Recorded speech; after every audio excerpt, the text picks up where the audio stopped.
অনবী, আমি রবির পক্ষ থেকে চূড়ান্ত ফয়সালা, ইবাদত হবে আমার, খেদমত হবে মা বাবার। এখন প্রশ্ন হলো, দুনিয়ার প্রত্যেকটা সন্তান তার মা বাবার খেদমত করবে। আল্লাহর হক দেওয়া যেমন ফরজ, মা বাবার হক আদায় করাও ফরজ। কিন্তু ইসলাম তো একতরফা এই কথা বলে না সন্তান শুধু মা বাবার হক দিবে, বরং মা বাবার কাছেও সন্তানের কিছু পাওনা দাওনা আছে।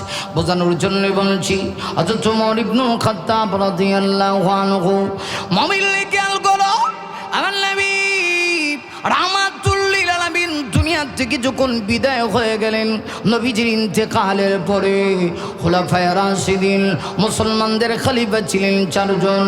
সর্বপ্রথম মুসলমানদের খলিফা হয়েছিলেন সাইয়্যিদুনা আবু বকর সিদ্দিক রাদিয়াল্লাহু আনহু। কম বেশি আবু বকর সিদ্দিক নবীর ইন্তেকালের পরে 2 বছর রাষ্ট্র পরিচালনা করেছে।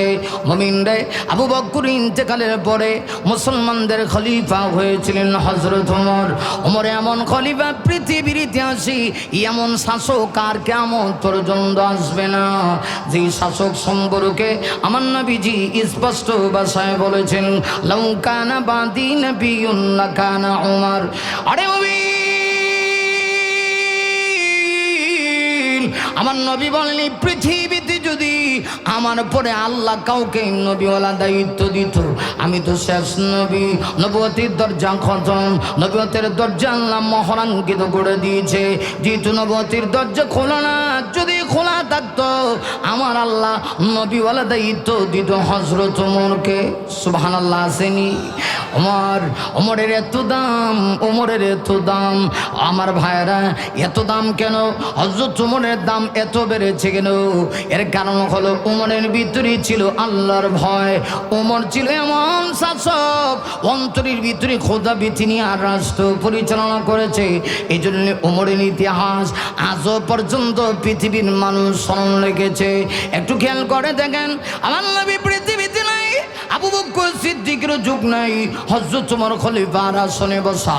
ওমর রাষ্ট্র পরিচালনা করে গোটা রাজ্যের ভিতরে ইনসাফ প্রতিষ্ঠা করে ফেলেছে। ওমর রাষ্ট্রের ভিতরে কোনো জুলুম নাই, রাষ্ট্রের ভিতরে কোনো মারামারি নাই, রাষ্ট্রের ভিতরে ইনসাফ প্রতিষ্ঠা করেছে। হযরত ওমর খলিফার আসনে বসা। ওমর খলিফা থাকা অবস্থায় হযরত ওমরের দরবারে একজন ব্যক্তি এসেছে একটা বিচার নিয়ে। সুবহানাল্লাহ। কার কাছে আইছে? ওমরের কাছে। ওমর, বাবা রে বাবা, ওমর যারে দেখলে শয়তান রাস্তা ছেড়ে পালায়। সুবহানাল্লাহ আছে। আর আমরা দেখলে শয়তানে আসসালামু আলাইকুম ভাই সাহেব, কেমন আছো? আয়ো তোমার সাথে বুক মিলাই। হযরত ওমরের কাছে আইছে, আইসা কয়, বাবা তার সন্তানরে নিয়ে আসছে। আমার এই যে আমার কলিজার টুকরা সন্তান, এত কষ্ট করে তারে আমি জন্ম দিছি, কিন্তু সে আমার কথা শুনে না। হযরত ওমর জিজ্ঞাসা করে, কিরে তোর নামে যে তোর বাবা অভিযোগ দিছে এটা সত্য নি? হ্যাঁ। হু কস কি? উমরের সামনে কয়, যারে দেখলে শয়তান রাস্তা ছেড়ে ফেলায়। হযরত ওমর কয়, কসকে? এত বড় স্পর্ধা? বাবা অভিযোগ দেয় আর তুই কস হুঁ। এবার ছেলে ডাক দেয়া কয়, হযরত ওমর, তাহলে আপনার কাছে জানতে মন চায় আপনার ইসলাম কি বলে? একতরফা একটা মা বাবার হক কি শুধুমাত্র সন্তান শুধুমাত্র কি মা বাবার হক দিবে একতরফা? যে সন্তান শুধুই মা বাবার হক আদায় করবে, নাকি মা বাবার কাছেও সন্তানের কিছু লেনা দেনা পাওনা দাওনা আছে কিনা, এই ব্যাপারে আপনার ইসলাম কি বলে? সুবহানাল্লাহ আসেনি? হযরত ওমর গরম মানুষ, ঠান্ডা হয়ে গেছে। হ্যাঁ, কথা তো ঠিক কইছি রে। হ্যাঁ অবশ্যই আছে। আপনি খেয়াল করেন, আপনি এখন বয়বৃদ্ধ, আপনার সন্তান আপনার কথা শুনে না। আমরা খালি চাই যে আমার সন্তান আমার সেবা করুক, খেদমত করুক, আমার সঙ্গে ভালো আচার ব্যবহার করুক, কিন্তু আমার কাছে যে পাওনা এটা আমি দিছি কিনা একদিন মিলাইছেন? আপনি যদি একজনের পাওনা না দেন, হ্যাঁ আপনার পাওনা কেমনে দিব? কথা কন না কা? দুনিয়া হলো বদলার জায়গা। মনে রাখবেন, আপনি যে আচরণ আপনার বাবার সঙ্গে করছেন, ঠিক সেম আচরণ আপনার সন্তান আপনার সাথে করবে, ঠিক কিনা? হযরত ওমর কয়, তোমার মা বাবার কাছে 3টা পাওনা ছিল। খেয়াল করেন সবাই, এমন ওয়াজ করতেছি, এটা গুরুত্বপূর্ণ ওয়াজ, গ্রামের লাগে এটা গুরুত্বপূর্ণ ওয়াজ। 1 নাম্বার হচ্ছে, আপনি যদি চান, খেয়াল করেন, আপনি যদি চান যে আমার সন্তান ভালো হোক, নেককার হোক, সন্তান সুশিক্ষিত হোক, সন্তান মা বাবার হক দেখ, তাইলে আপনি যখন বিয়া করবেন অবশ্যই আপনাকে একটা নেককার স্ত্রী বিবাহ করিতে হইবে।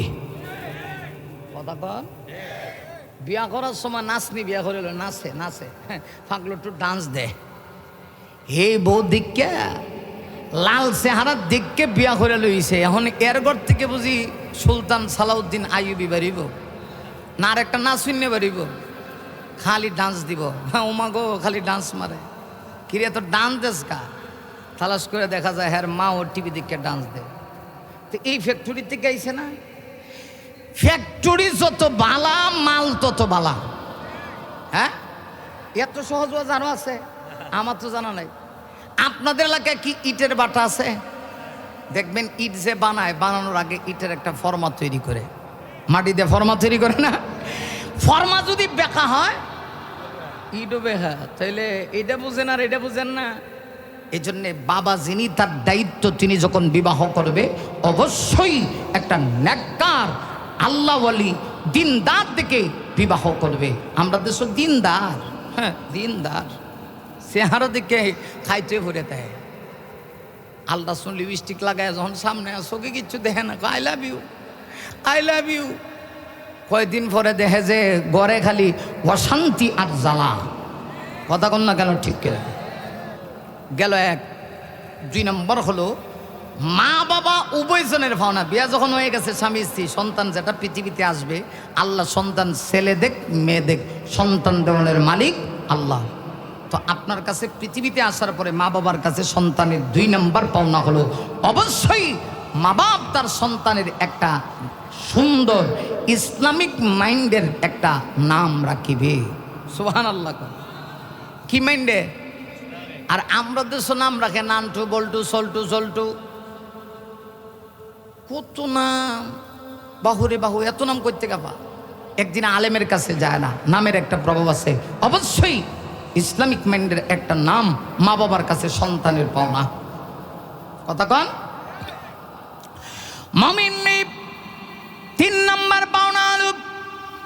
আপনি যদি চান আপনার সন্তান আল্লাহর হক বুঝুক আর মা বাবার হক বুঝুক, তাহলে অবশ্যই তাকে ওই পরিমাণ শিক্ষা ইসলামের দেওয়া লাগবে, কোরআন হাদিসের ওই পরিমাণ শিক্ষা দেওয়া লাগবে, যেই পরিমাণ শিক্ষা দিলে সন্তান আল্লাহকেও চিনে, মা বাপকেও চিনে।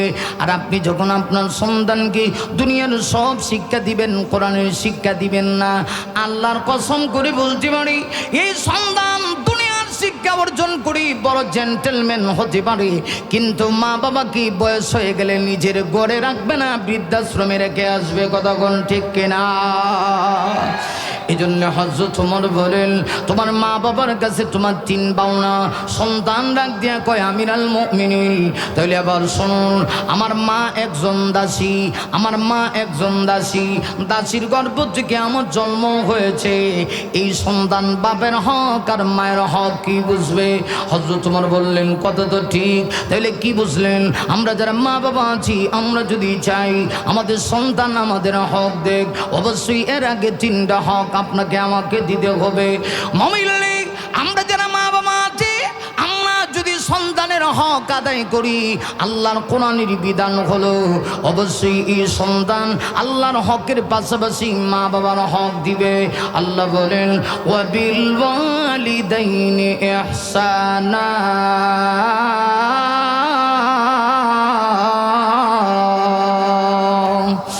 আমার আল্লাহ ডাক দিয়ে বলেন নবী উম্মতদেরকে জানায় দেন, আমি রবের পক্ষ থেকে চূড়ান্ত ডিসিশনে ইবাদত হবে একমাত্র আমি আল্লাহর, আর খেদমত হবে মা বাবার।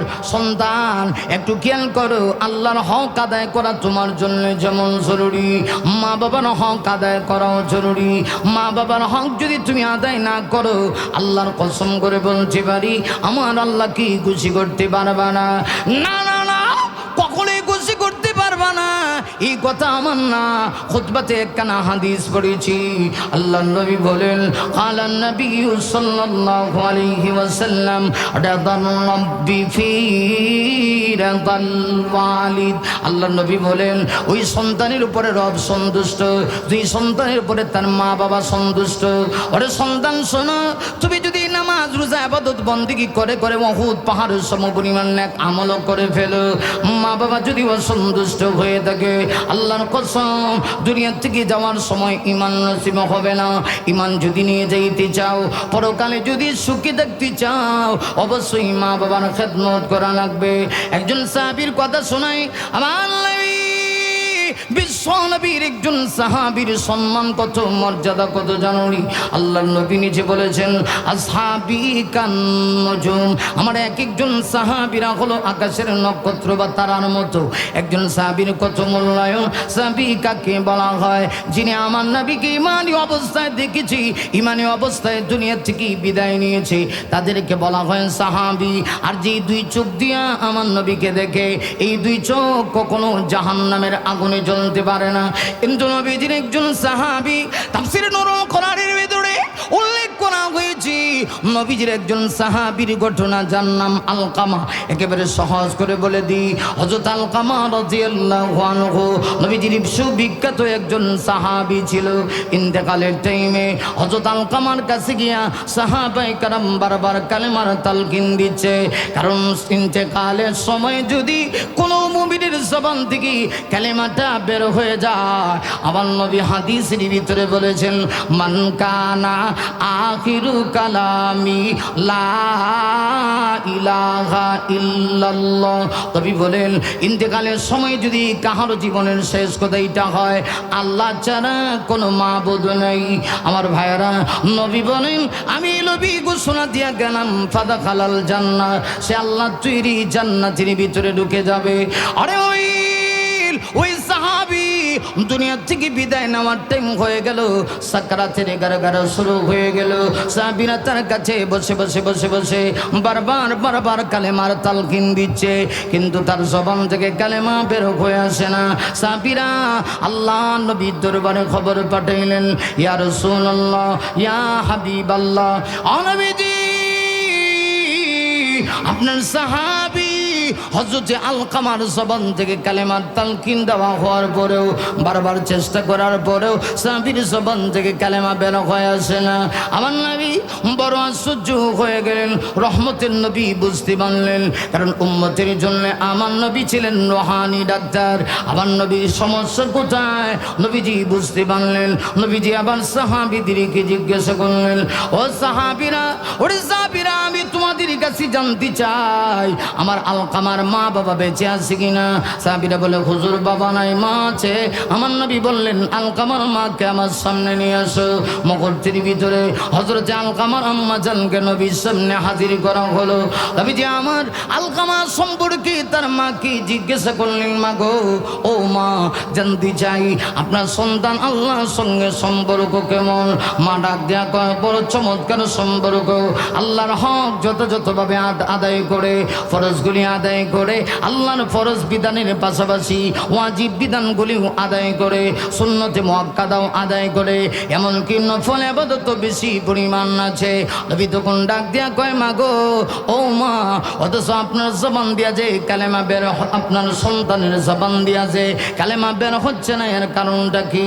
হযরত আলকামা জীবগরতে নবী কথা বলেছি, নবী তাকায় দেখে মায়ের চোখ দিয়ে টপ টপ টপ টপ করে পানি পড়ে। আমার দিনের নবী বুঝতে পেরেছে মা মনে হয় নারাজ হয়ে আছে। মুমিন শোনো, এই পৃথিবীতে তোমাকে সবাই ভালোবাসি স্বার্থের জন্য, আল্লাহ ছাড়া একমাত্র পৃথিবীতে নিঃস্বার্থভাবে যদি তোমাকে কেউ ভালোবাসে, এই ভালোবাসা ব্যক্তির নাম হলো মা। মা শব্দ যদিও একটা অক্ষর, কিন্তু এই মায়ের ভিতরে এত ভালোবাসা, যে ভালোবাসার মূল্য পৃথিবীর কোনো সন্তান দিতে পারবে না। একটু খেয়াল করে দেখো, একটা সন্তান যদি অপরাধ করে ফেলে পৃথিবীর সবাই তারাই দিতে পারে, কিন্তু যেই মা সন্তানকে পেটে রেখেছে ওই মা কিন্তু তার সন্তানকে তারাই দিতে পারে না। এই পৃথিবীতে একটা সন্তানের প্রতি সৃষ্টি মায়ের আবদার, মায়ের অবদান এত বেশি। মা সন্তানকে এত ভালোবাসা দিয়ে সন্তানকে পেটের ভিতরে রেখেছে। মা মাঝে মধ্যে পেটের ব্যথায় অস্থির হয়ে যেত। সন্তান পেটে থাকা অবস্থায় মা কিন্তু তখন পেটের ব্যথায় অস্থির হওয়ার পরেও সন্তানকে কোনো পেটে কষ্ট দিত না।